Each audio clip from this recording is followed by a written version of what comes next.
वक्त। शायद ही आपने कभी इसके बारे में सोचने का प्रयत्न किया होगा, परंतु यह एक ऐसा विषय है जिस पे हमें सबसे ज़्यादा विचार करने की आवश्यकता है। समय वह सबसे बड़ी इकाई है जो जीवन को सबसे ज़्यादा परिवर्तित करने की क्षमता रखती है।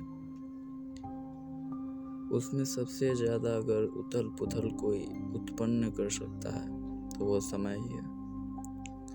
समय, काल, वक्त, अनेक उदाहरण आपको समय के अनिश्चितताओं, समय के खेल और समय के विभाजन के मिल जाएंगे, और ये उदाहरण काफ़ी हद तक सही भी हैं।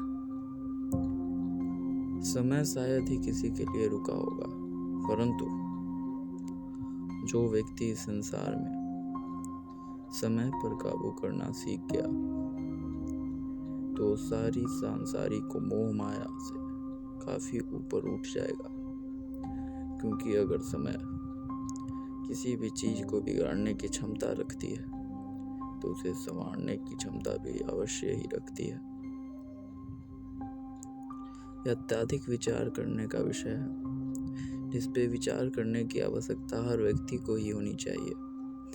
क्योंकि अगर समय को काबू करने का उपाय अगर हम लोगों ने ढूंढ लिया तब शायद ही ऐसी क्यों मुश्किलें होंगी इस संसार में जिसे हम लोग काबू ना कर सके या जिस पे हम लोग विजय ना पा सके।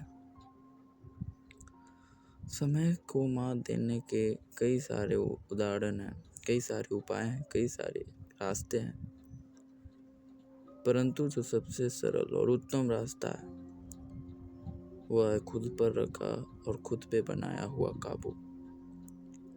स्वयं को उस इकाई में ढाल लेना जिस पर समय का कोई आवेश ना हो सके, समय का कोई नियंत्रण ना हो सके। अपने आप को उस श्रेणी में ढाल लेना जिस श्रेणी में जाने का प्रयत्न तो हर एक मानविक शरीर करता है पर पहुंच नहीं पाता, क्योंकि उसमें कमी रह जाती है तो केवल ध्यान केंद्रित करने की, और उस ध्यान केंद्रित पावर को, उस ध्यान केंद्रित करने की क्षमता को अगर आप लोगों ने किसी भी तरह उत्पन्न कर लिया, जिसका एक सरल रास्ता जिसे आप लोग अपनी भाषा में मेडिटेशन कहते हैं, उसे कर अपने ध्यान को केंद्रित करना सीख लिया, तब शायद ही आप इस संसार में मौजूद किसी भी तरह के घटनाओं, किसी भी तरह के मुश्किलों का सामना करने में असमर्थ होंगे। समय को बनाना, समय को चलाना और समय पर नियंत्रण करना केवल ईश्वर का ही काम है। वही परमपिता परमेश्वर इस पे नियंत्रण रख सकते हैं, परंतु हम इसको अपने वश में कैसे करें? इसको अपने वश में करना यानी इसको अपने अंतर्गत या अपने अनुरूप संचालित करना नहीं, इसके अनुसार अपने आप को ढालना होता है, इसके अनुसार अपने आप को चलाना होता है। सांसारिक मोह माया में समय का सबसे बड़ा अर्थ समय की सीमाओं से अभिन्न होकर अलग हटना और उसके अनुरूप ना चलकर अपने आप पे ही चलते रहना कारण हो सकता है। अगर हमें इससे आगे बढ़ना है, इससे आगे निकलना है, तो अपने ध्यान को उस समय उस जगह पे केंद्रित करना होगा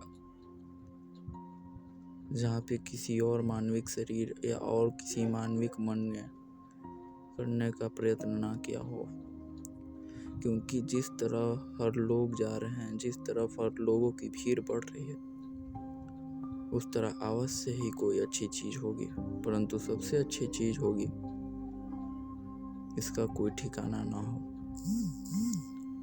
अगर हमें अपने आप को इस संसार में मौजूद सबसे अच्छी और सबसे बेहतरीन वस्तु की खोज करनी है तो हमें लोगों की भीड़ से अलग होकर चलना होगा, अपने रास्ते खुद बनाने होंगे और उन पे खुद ही चलना होगा, और अपने नियम बनाने होंगे और उन्हें पालन करना होगा।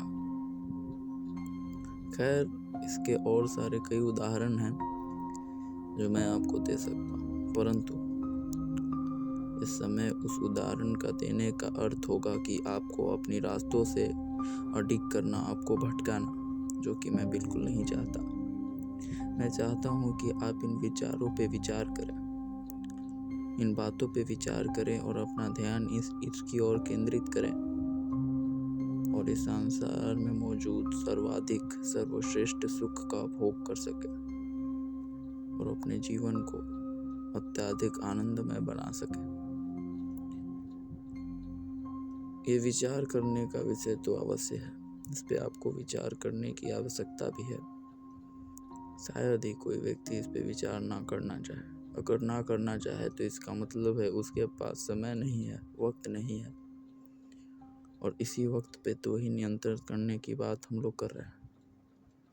तो अगर वह अभी से अपने समय पे नियंत्रण नहीं कर सकता तो शायद ही वह सांसारिक मोह माया से अलग हो सकेगा और इस संसार में मौजूद सर्वश्रेष्ठ